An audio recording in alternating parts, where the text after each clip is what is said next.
नमस्कार। Vision IAS के news today के इस अंक में आप सभी का स्वागत है। इस अंक में हम आपके लिए लेकर आए हैं यूपीएससी परीक्षा की दृष्टि से महत्वपूर्ण कुछ अहम खबरें। इस अंक के साथ मैं हूं दिव्या तोमर। आइए सबसे पहले बात करते हैं इस अंक की हेडलाइंस के बारे में। भारतीय रिजर्व बैंक ने सुलह समझौता और तकनीकी राइट ऑफ के लिए रूपरेखा जारी की। सरकार देश की सामाजिक आर्थिक प्रगति का आकलन करने के लिए अपने स्वयं के मानक तैयार करने पर विचार कर रही है। देश के दक्षिणी और पूर्वोत्तर क्षेत्रों में ज्यादातर महिलाओं ने पीएम स्वनिधि के तहत ऋण प्राप्त किया है। अगले दशकों में आर्कटिक क्षेत्र में समुद्री बर्फ के पिघलने की पूरी संभावना है।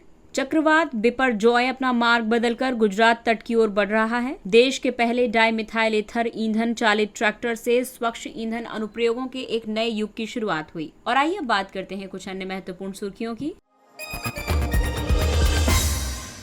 भारतीय रिजर्व बैंक ने सुलह समझौता और तकनीकी राइट ऑफ के लिए रूपरेखा जारी की है। सुलह समझौता रूपरेखा का उद्देश्य दबावग्रस्त परिसंपत्तियों के समाधान को गति प्रदान करना है, साथ ही विनियमित संस्थाओं के लिए दिशा निर्देशों को तर्कसंगत बनाना है। विनियमित संस्थाओं में भी सभी वाणिज्यिक बैंक, प्राथमिक शहरी सहकारी बैंक, राज्य और केंद्रीय सहकारी बैंक, आवास वित्त कंपनियों सहित गैर बैंकिंग वित्तीय कंपनियां शामिल हैं। वर्ष 2019 में आरबीआई ने सुलह समझौते के संबंध में दबावग्रस्त परिसंपत्तियों के समाधान के लिए प्रूडेंशियल फ्रेमवर्क भी जारी किया था। सुलह समझौता रूपरेखा के मुख्य बिंदुओं की अगर हम बात करें तो इसमें विनियमित संस्थाओं को सुलह समझौता और तकनीकी राइट ऑफ यानी बट्टे खाते में डालने के लिए बोर्ड द्वारा अनुमोदित नीतियों को लागू करना होगा। इन नीतियों में कुछ विशेष शर्तें शामिल होंगी, जैसे कि कर्मचारियों की जवाबदेही का आकलन करने के लिए रूपरेखा, प्रतिभूति का वसूली योग्य मूल्य निर्धारित करने के लिए पद्धति, समझौते के लिए अनुमोदन मंजूरी के लिए शक्तियों का हस्तांतरण और एक रिपोर्टिंग तंत्र की स्थापना की जाएगी, जिसके माध्यम से कम तिमाही आधार पर अगले स्तर के लिए उच्च प्राधिकारी को सूचना देना अनिवार्य होगा। सुलह समझौते में शामिल पक्षकारों के लिए न्यूनतम कूलिंग अवधि 12 महीने की होगी। कूलिंग अवधि की ये सीमा कृषि ऋण पर लागू नहीं है। विनियमित संस्थाएं अधिक कूलिंग अवधि निर्धारित करने के लिए स्वतंत्र हैं। विनियमित संस्थाएं विलफुल डिफॉल्टर्स या धोखाधड़ी के रूप में वर्गीकृत खातों के संबंध में सुलह समझौता या तकनीकी राइट ऑफ कर सकते हैं।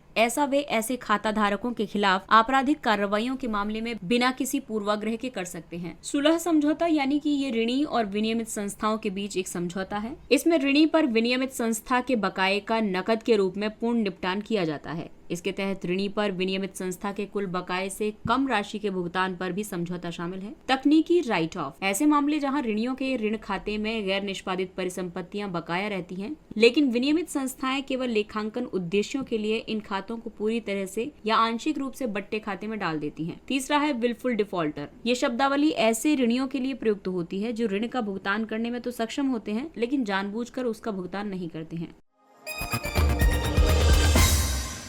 सरकार देश की सामाजिक आर्थिक प्रगति का आकलन करने के लिए अपने स्वयं के मानक तैयार करने पर विचार कर रही है। हाल ही में प्रधानमंत्री की आर्थिक सलाहकार परिषद ने एक कार्यपत्र जारी किया है। इस कार्यपत्र में कहा गया है कि वैश्विक मानक अक्सर अलग अलग विकास संकेतकों पर भारत के प्रदर्शन की भ्रामक तस्वीर पेश करते हैं। कार्यपत्र में विकास संकेतकों का परीक्षण किया गया है। इन विकास संकेतकों में शामिल है बाल ठिगनापन यानी कि आयु के हिसाब से कम लंबाई। इसको जारी करने वाली संस्था है विश्व स्वास्थ्य संगठन के विकास मानकों के आधार पर भारत का राष्ट्रीय परिवार और स्वास्थ्य सर्वेक्षण। इस मानक पर भारत की चिंताएं ये हैं कि विश्व के सभी देशों के लिए एक समान मानक यानी कि one size fit all approach अपनाने की वजह से भारत में बाल कुपोषण के स्तर को बढ़ा चढ़ाकर पेश किया जाता है। दूसरा है जन्म के समय जीवन प्रत्याशा। इसे जारी करने वाली संस्था है संयुक्त राष्ट्र जनसंख्या प्रभाग। इस मानक पर भारत की चिंता ये है कि स्थानीय डेटा उपलब्ध नहीं होने और प्रतिरूपण यानी मॉडलिंग प्रक्रियाओं का उपयोग करके डेटा को गलत तरीके से समायोजित करने से भारत की आबादी की सही जीवन प्रत्याशा प्रस्तुत नहीं की जाती है। इसके अलावा है महिला श्रम बल भागीदारी दर। इसको जारी करता संगठन है अंतर्राष्ट्रीय श्रम संगठन। इस मानक पर भारत का ये कहना है कि भारत का आवधिक श्रम बल सर्वेक्षण महिलाओं द्वारा घरेलू कर्तव्यों के रूप में किए जाने वाले आर्थिक उत्पादक कार्यों को शामिल नहीं करता है। व्यंग्यात्मक रूप से ये आईएलओ के मानकों के अनुरूप नहीं है, जिसका विश्व स्तर पर अनुपालन किया जाता है, और इस वजह से सक्रिय श्रम बल में शामिल महिलाओं को बड़ा भाग श्रम शक्ति से बाहर के रूप में दर्शा दिया जाता है। इस रिपोर्ट में ये भी सिफारिशें की गई हैं कि स्थानीय एंथ्रोपोमेट्रिक यानी मानव मितीय माप पर उपलब्ध डेटा की पुनर्समीक्षा की जरूरत है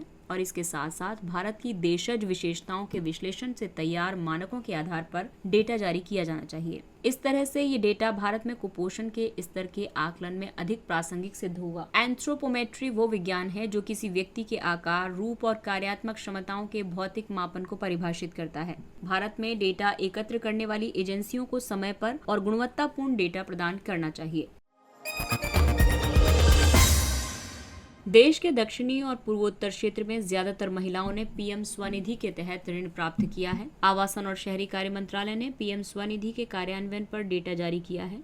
इस डेटा के मुताबिक पीएम स्वनिधि योजना की लगभग 41% लाभार्थी महिलाएं हैं। कुल लाभार्थियों में महिलाओं की उच्च हिस्सेदारी वाले राज्य हैं। मणिपुर में 94%, नागालैंड में 88% महिलाएं हैं, मेघालय में 77%, आंध्र प्रदेश में 70%, तेलंगाना में 66% और तमिलनाडु में 64% हैं। पीएम स्वनिधि यानी प्रधानमंत्री स्ट्रीट वेंडर्स आत्मनिर्भर निधि योजना आवासन और शहरी कार्य मंत्रालय द्वारा आरंभ एक केंद्रीय क्षेत्र की योजना है। इसे कोविड-19 महामारी के दौरान लगाए गए लॉकडाउन में ढील दिए जाने के बाद स्ट्रीट वेंडर्स को उनकी आजीविका फिर से शुरू करने के लिए वहनीय कार्यशील पूंजी ऋण प्राप्त करने में मदद करने के लिए शुरू किया गया था। इस योजना के मुताबिक 24 मार्च 2020 को या उससे पहले शहरी क्षेत्रों में स्ट्रीट वेंडर्स या हॉकर वेंडिंग के रूप में आय अर्जक लोग शामिल हैं। इनमें शहरी क्षेत्र के आसपास के अर्ध शहरी और ग्रामीण क्षेत्रों के वेंडर्स भी शामिल हैं। इस योजना के तहत 1 वर्ष के लिए 10,000 रुपए तक की आरंभिक कार्यशील पूंजी उपलब्ध कराई जाती है। ऋण की नियमित या जल्दी चुकौती पर 7% प्रतिवर्ष की दर से ब्याज अनुदान प्रदान किया जाता है। डिजिटल लेन देन पर मासिक कैशबैक के रूप में प्रोत्साहन दिया जाता है। वर्ष 2021 में स्ट्रीट वेंडर्स के लिए स्वनिधि से समृद्धि नामक एक अन्य कार्यक्रम शुरू किया गया था। ये कार्यक्रम उनके समग्र विकास और सामाजिक आर्थिक उत्थान के लिए सामाजिक सुरक्षा लाभ प्रदान करता है। इसके तहत पीएम स्वनिधि योजना के लाभार्थियों और उनके परिवारों की सामाजिक आर्थिक स्थिति का विवरण तैयार किया जाता है। इसका उद्देश्य प्रधानमंत्री सुरक्षा बीमा योजना, प्रधानमंत्री जीवन ज्योति योजना सहित अन्य कल्याणकारी योजनाओं के लिए उनकी पात्रता का आकलन करना है। इस योजना का क्रियान्वयन साझेदार भारतीय गुणवत्ता परिषद है। अगली खबर जलवायु परिवर्तन से संबंधित है। अगले दशकों में आर्कटिक क्षेत्र में समुद्री बर्फ के पिघलने की पूरी संभावना है। एक हालिया अध्ययन के मुताबिक पेरिस समझौते के अनुरूप वैश्विक तापमान वृद्धि को 1.5 डिग्री सेल्सियस या 2 डिग्री सेल्सियस तक सीमित कर लेने के बावजूद भी गर्मियों के मौसम में आर्कटिक क्षेत्र की समुद्री बर्फ को पिघलने से नहीं रोका जा सकता है। इस तरह की गर्मी का पहला मौसम संभवतः 2030 के दशक में हो सकता है। इसके पहले ये माना जाता था कि विश्व में हो रहे उत्सर्जन के कारण वैश्विक तापमान में 4.5 डिग्री सेल्सियस से अधिक की वृद्धि हो सकती है। इसके कारण 2081 से 2100 तक आर्कटिक क्षेत्र हिम मुक्त हो जाएगा। इससे पहले नासा के एक अध्ययन में यह बताया गया था कि ग्लोबल वार्मिंग की वजह से गर्मियों में आर्कटिक की समुद्री बर्फ का विस्तार प्रति दशक 12.6% की दर से कम हो रहा है। आर्कटिक सागर की बर्फ का महत्व इसलिए है क्योंकि समुद्री बर्फ हल्के रंग की होती है और इस कारण ये तरल जल की तुलना में सूर्य के प्रकाश को अंतरिक्ष में अधिक मात्रा में परावर्तित करती है, यानी कि इसका एल्बिडो इफेक्ट जो होता है वो ज्यादा होता है। इस तरह से ध्रुवीय क्षेत्रों को ठंडा बनाए रखने और पृथ्वी के ऊर्जा संतुलन को बरकरार रखने में इसकी महत्वपूर्ण भूमिका होती है। समुद्री बर्फ भी ऊपर की ठंडी हवा और सतह के नीचे के अपेक्षाकृत गर्म जल के बीच एक अवरोध बनाकर हवा को ठंडा बनाए रखती है। समुद्री बर्फ में होने वाली कमी जैव विविधता को प्रभावित करती है। साथ ही ये ध्रुवीय भालू और वॉलरस जैसे स्तनधारियों को भी नुकसान पहुंचा सकती है। ये यूपिक, इनुपिया और इनउट जैसी स्वदेशी आबादी की निर्वाह शिकार आधारित पारंपरिक जीवन शैली को भी प्रभावित कर सकती है। हालांकि बर्फ में आने वाली कमी वाणिज्यिक और आर्थिक अवसर भी उपलब्ध करा सकती है। इससे आर्कटिक क्षेत्र में पोत परिवहन मार्ग खुलेंगे और यहाँ के प्राकृतिक संसाधन तक पहुँच में वृद्धि होगी। चक्रवात बिपरजॉय अपना मार्ग बदलकर गुजरात तट की ओर बढ़ रहा है। चक्रवात बिपरजॉय द्वारा अपना मार्ग बदलकर गुजरात तट की ओर बढ़ने के कारण हाई अलर्ट जारी किया गया है।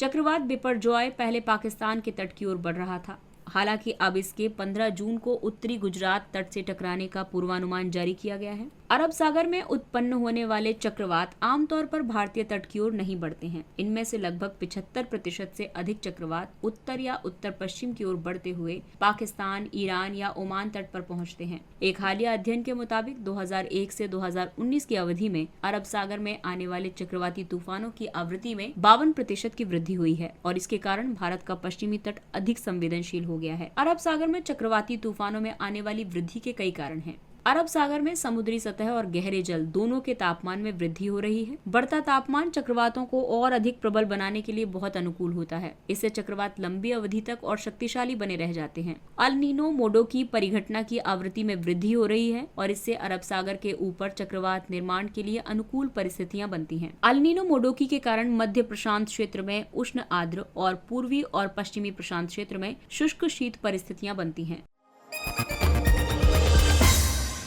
देश के पहले डाइमिथाइल ईथर ईंधन चालित ट्रैक्टर से स्वच्छ ईंधन अनुप्रयोगों के एक नए युग की शुरुआत हुई। आईआईटी कानपुर के शोधकर्ताओं ने मैकेनिकल फ्यूल इंजेक्शन सिस्टम से युक्त 100% DME यानी डाई मिथाइल ईथर ईंधन चालित इंजन विकसित किया है। ये नवाचार विज्ञान और प्रौद्योगिकी विभाग के अधीन विज्ञान और इंजीनियरिंग अनुसंधान बोर्ड द्वारा समर्थित था। साथ ही ये नीति आयोग के मेथनॉल अर्थव्यवस्था कार्यक्रम के भी अनुरूप था। डाई मिथाइल ईथर सामान्य परिस्थितियों में एक रंगहीन, गैर विषाक्त और अत्यधिक ज्वलनशील गैस है, लेकिन थोड़ा सा भी दबाव डालने पर यह तरल रूप में परिवर्तित हो जाती है। डाई मिथाइल ईथर को मुख्य रूप से प्राकृतिक गैस, जैविक अपशिष्ट या बायोमास को सिंथेसिस गैस में परिवर्तित करके उत्पादित किया जाता है। सिन गैस कार्बन मोनोऑक्साइड और हाइड्रोजन का मिश्रण है। डाई मिथाइल ईथर के गुण तरल पेट्रोलियम गैस के समान होते हैं। इसका उपयोग डीजल के विकल्प के रूप में रासायनिक उद्योग में और एरोसोल प्रोपेलेंट के रूप में किया जाता है। डाई मिथाइल ईथर के कई लाभ हैं। ये उच्च ब्रेक थर्मल दक्षता का प्रदर्शन करता है। इसके अलावा इस ईंधन की सीटेन संख्या भी बहुत ज्यादा होती है। ये हाइड्रोकार्बन, कार्बन मोनोऑक्साइड और कार्बन डाइऑक्साइड का बहुत कम उत्सर्जन करता है। साथ ही बहुत कम मात्रा में कालिख उत्पन्न करता है। ये ईंधन का एक नवीकरणीय रूप है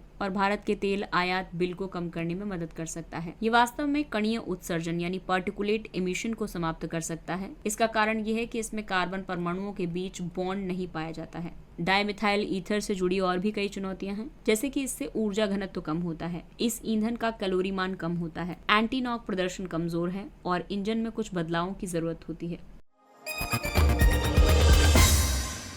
और आइए बात करते हैं कुछ अन्य महत्वपूर्ण सुर्खियों की। तुर्कमेनिस्तान, अफगानिस्तान, पाकिस्तान भारत पाइपलाइन यानी तापी पाइपलाइन। पाकिस्तान और तुर्कमेनिस्तान ने तापी गैस पाइपलाइन परियोजना पर काम में तेजी लाने के लिए एक संयुक्त कार्यान्वयन योजना पर हस्ताक्षर किए हैं। तापी परियोजना का उद्देश्य तुर्कमेनिस्तान के गालकेनिश गैस क्षेत्र से अफगानिस्तान, पाकिस्तान और भारत तक पाइपलाइन के माध्यम से वार्षिक रूप से प्राकृतिक गैस का निर्यात करना है। इस परियोजना का वित्त पोषण एशियाई विकास बैंक कर रहा है। सेबी शिकायत निवारण प्रणाली यानी स्कोर्स ने कंपनियों और बाजार मध्यवर्तियों के खिलाफ दायर शिकायतों का निपटान किया है। स्कोर्स एक ऑनलाइन मंच है। इसे निवेशकों को सूचीबद्ध कंपनियों और सेबी में पंजीकृत मध्यवर्तियों के खिलाफ सेबी में अपनी शिकायत दर्ज कराने में मदद करने के लिए डिजाइन किया गया है। स्कोर कंपनियों के खिलाफ शिकायतों का समाधान नहीं कर सकती है। ऐसी गैर सूचीबद्ध या सूची से हटाई गई कंपनियां जिन्हें स्टॉक एक्सचेंज के डिसेमिनेशन बोर्ड में रखा गया है। इसके अलावा एक रुग्ण कंपनी या ऐसी कंपनी जहां मॉरेटोरियम आदेश पारित कर दिया गया है और रजिस्ट्रार ऑफ कंपनी से हटाई जा चुकी कंपनियां आदि। अगला टॉपिक है कोचीन बंदरगाह। केंद्र सरकार ने कोचीन बंदरगाह के नवीनीकरण का काम शुरू किया है। कोचीन एक 12मासी प्राकृतिक बंदरगाह है। ये केरल के कोच्चि में अरब सागर, लक्षद्वीप सागर, हिंद महासागर के समुद्री मार्ग पर स्थित एक बंदरगाह है। ये कोच्चि झील में 2 द्वीपों वेलिंगटन द्वीप और वल्लार पदम पर स्थित है। International container transshipment terminal Cochin port का एक हिस्सा है। ये भारत में सबसे बड़ी कंटेनर ट्रांसशिपमेंट सुविधा है। ये भारत सरकार के एक प्रतिष्ठान कोचीन पोर्ट ट्रस्ट द्वारा शासित है। कोचीन चक्रवात प्रवण क्षेत्र से बाहर स्थित है। प्रोटोस्टेरॉल बायोटा। हाल ही में हुए एक अध्ययन से ये पता चला है कि प्रोटोस्टेरॉल बायोटा 1.6 अरब वर्ष पहले पानी के नीचे की दुनिया में रहा करते थे। ये सूक्ष्म जीव यूकैरियोट्स से संबंधित हैं और पृथ्वी पर जीवन के विकास के स्रोत हैं। यूकैरियोट्स एकल कोशिका वाले या बहुकोशिकीय जीव होते हैं। इनकी कोशिकाओं में एक केंद्रक और अन्य झिल्लीबद्ध कोशिकांग होते हैं। यूकैरियोट्स के आधुनिक रूपों में कवक, पादप और जानवरों के अलावा अमीबा जैसे एकल कोशिकीय जीव शामिल हैं। Fruit fly Drosophila melanogaster. Fruit fly मच्छरों के समान ही डिप्टेरा से संबंधित है। डिप्टेरा केवल 2 पंखों वाले कीटों का एक समूह है। फ्रूट फ्लाई जैव चिकित्सा विज्ञान में सबसे अधिक इस्तेमाल किए जाने वाले मॉडल जीवों में से एक है। उनकी तीव्र प्रजनन प्रवृत्ति अनुसंधान को तेज, लागत प्रभावी और अत्यंत बहुमुखी बनाती है। आपको बता दें कि लगभग 10 दिनों में ही इनकी एक पीढ़ी जन्म ले लेती है और एक मादा प्रतिदिन लगभग 100 अंडे देती है। फ्रूट फ्लाई और मनुष्यों के जीनोम ने आश्चर्यजनक समानताएं प्रदर्शित की हैं। साथ ही फ्रूट फ्लाई की सहायता से अधिक जटिल जीवों की जैविक प्रक्रियाओं के बारे में भी महत्वपूर्ण जानकारी प्राप्त हुई है। कई पादप, जिसमें कोको भी शामिल है, परागण के लिए डिप्टेरा पर आश्रित होते हैं। अनक क्राकाटोआ ज्वालामुखी। हाल ही में इंडोनेशिया के अनक क्राकाटोआ ज्वालामुखी में प्रस्फुटन हुआ है। अनक क्राकाटोआ इंडोनेशिया के जावा और सुमात्रा द्वीपों के बीच सुंडा जलडमरू मध्य में स्थित है। अनक क्राकाटोआ में 2018 में हुए प्रस्फुटन से जल के नीचे एक भूस्खलन हुआ था, जो सुनामी का कारण बना था। अनक क्राकाटोआ का मतलब है क्राकाटोआ का शिशु। ये प्रसिद्ध क्राकाटोआ ज्वालामुखी से ही निकला है, जिसके 1883 में विशाल प्रस्फुटन ने वैश्विक शीतलन की अवधि शुरू कर दी थी। क्राकाटोआ भारतीय, ऑस्ट्रेलियन और यूरेशियन टेक्टोनिक प्लेटों के अभिसरण स्थल पर स्थित है। कैप्टागॉन गोलियां। कैप्टागॉन एम्फेटामिन प्रकार की एक अत्यधिक मादक ड्रग है। ये मुख्य रूप से सीरिया में उत्पादित की जाती है। कैप्टागॉन गोलियां केंद्रीय तंत्रिका तंत्र को उत्तेजित करती हैं, ऊर्जा प्रवाह को बढ़ावा देती हैं, व्यक्ति के एकाग्र ध्यान को बढ़ाती हैं, लंबे समय तक जगे रहने में मदद करती हैं और उल्लासोन्माद की भावना पैदा करती हैं। इस्लामिक स्टेट और सीरियाई लड़ाकों ने इन गोलियों का व्यापक रूप से उपयोग किया था। ये वास्तव में उसी ब्रांड वाली दवा का नकली संस्करण है। असली कैप्टागॉन को पहली बार 1960 के दशक में निर्मित किया गया था और 1980 के दशक में प्रतिबंधित कर दिया गया था। असली कैप्टागॉन में फेनिथाइलमाइन कुल की एक सिंथेटिक दवा फेनिथाइलिन शामिल थी। इस कुल से एम्फेटामिन भी संबंधित है। Diamond league. लंबी कूद के भारतीय एथलीट मुरली श्रीशंकर ने पेरिस डायमंड लीग में 3रा स्थान हासिल किया है। डायमंड लीग शीर्ष स्तरीय ट्रैक और फील्ड प्रतिस्पर्धाओं की एक वार्षिक श्रृंखला है। इसका आयोजन अंतर्राष्ट्रीय एथलेटिक्स शासी निकाय वर्ल्ड एथलेटिक्स करता है। इसे 2010 में पूर्ववर्ती IAAF गोल्ड लीग और IAAF world athletics final events की जगह शुरू किया गया था। डायमंड लीग के एक विशेष सत्र में आमतौर पर प्रतिस्पर्धाओं की संख्या 14 होती है। ये प्रतिस्पर्धाएं दुनिया भर के अलग अलग शहरों में आयोजित की जाती हैं। जैवलिन थ्रोअर नीरज चोपड़ा और डिस्कस थ्रोअर विकास गौड़ा डायमंड लीग प्रतिस्पर्धा में पहले और दूसरे स्थान पर रहे हैं। आपको बता दें कि नीरज चोपड़ा डायमंड लीग प्रतिस्पर्धा जीतने वाले पहले भारतीय हैं।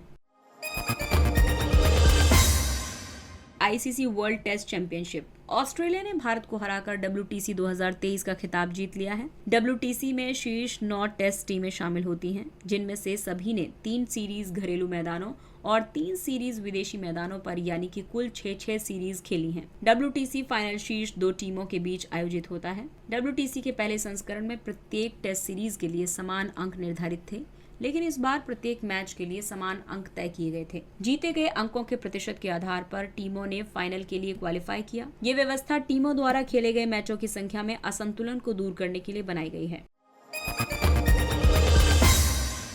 और आइए बात करते हैं सुर्खियों में रहे स्थल के बारे में। कोलंबिया, यहाँ की राजधानी है बोगोटा। अमेजन विमान दुर्घटना में जीवित बचे 4 भाई बहन 40 दिन बाद जंगल में जीवित पाए गए हैं। ये एक उत्तर पश्चिमी दक्षिण अमेरिकी देश है। इसकी तटरेखाएं अटलांटिक महासागर और प्रशांत महासागर से लगती हैं। ये पनामा, वेनेजुएला, ब्राजील, पेरू और इक्वाडोर से घिरा हुआ है। दुनिया की विशाल पर्वत श्रृंखलाओं में से एक एंडियन कॉर्डिलेरा इस देश के पश्चिमी भाग में अवस्थित है। कोलंबिया का उच्चतम बिंदु है पिको क्रिस्टोबल कोलन और महत्वपूर्ण नदियां हैं अमेजन, काक्वेटा, नीग्रो, ओरिनोको, पुटुमायो और मैगडेलना। इसके साथ ही ये अंक समाप्त होता है। अगले अंक में फिर मुलाकात होगी कुछ अन्य महत्वपूर्ण खबरों के साथ। तब तक अपने लक्ष्य के लिए तत्पर रहिए और अगर आपको हमारा कंटेंट अच्छा लगता है तो इसे लाइक, सब्सक्राइब और शेयर जरूर करें। और अब हमें यानी विजन IAS की पूरी टीम को दीजिए इजाजत। नमस्कार।